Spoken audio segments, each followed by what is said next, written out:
Kita sendiri pun kadang-kadang diuji. Cuma kesamaan ujian, kesamaan ujian ni menyempitkan hati. Dia menyempitkan hati.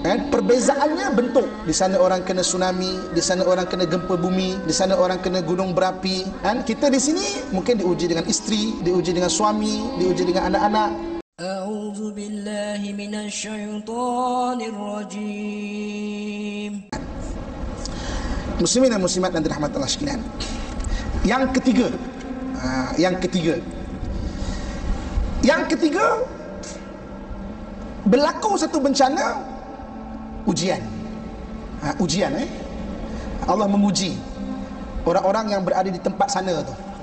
Di mana-manalah yang ada bencana. Jadi Allah sebut perkara ini dalam surah Al-Ankabut ayat yang pertama. Surah Al-Ankabut ayat pertama Allah sebut, ahasiban nasu an yutraku ay yaqulu amanna wa hum la yuftanun. Apakah manusia itu mengira mereka akan dibiarkan dengan berkata kami beriman, sedangkan belum lagi datang ujian kepada mereka. Walaqad fatanna alladhina min qablihim, dan sesungguhnya telah datang ujian-ujian kepada orang sebelum kamu. Fala ya'lamannallahu alladhina sadaqu wa la ya'lamannal kadhibin. Maka nampaklah sesiapa yang benar-benar ada imannya dan sesiapa yang berdusta.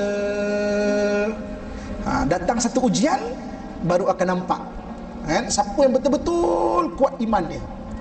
Sebab tujuan ujian, Allah datangkan ujian ni sebenarnya untuk kita rapat pada Allah Subhanahu wa taala. Ada dua benda dalam hidup kita Allah jadikan untuk kita rapat dengan Allah Subhanahu wa taala. Yang pertama ujian, yang kedua hajat. Ada hajat, kita akan berdoa minta kepada Allah Subhanahu wa taala. Ada ujian, kita akan minta kepada Allah Subhanahu wa taala. Dan amat malang orang yang ada hajat dan juga diuji, dia makin jauh dari Allah Subhanahu wa taala. Amat malang. Ada orang yang makin diuji dan makin ada hajat, makin jauh dari Allah Subhanahu wa taala. Nauzubillah min zalik. Jadi Allah jadikan yang ketiga ni ujian untuk Allah nilai siapakah di antara mereka itu yang kuat atau betul-betul iman dia. Dan ujian ni semua manusia akan diuji. Semua kita akan diuji, tuan-tuan sekalian. Orang di Banten, di tempat di mana-mana yang kena ujian, mereka kita nampak ujian tu. Kita di Malaysia juga, kita sendiri pun kadang-kadang diuji. Cuma kesamaan ujian, kesamaan ujian ni menyempitkan hati. Dia menyempitkan hati.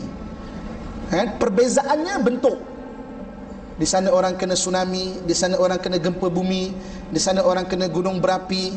Kita di sini mungkin diuji dengan isteri, diuji dengan suami, diuji dengan anak-anak. Persamaannya ia menyempitkan hati.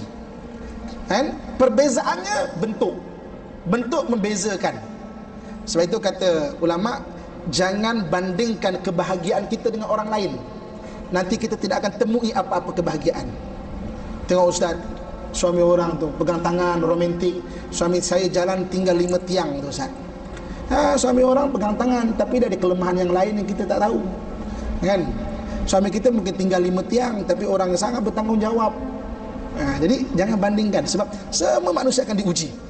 Dan uji itu Allah nak lihat mana di antara kita yang paling baik amalannya.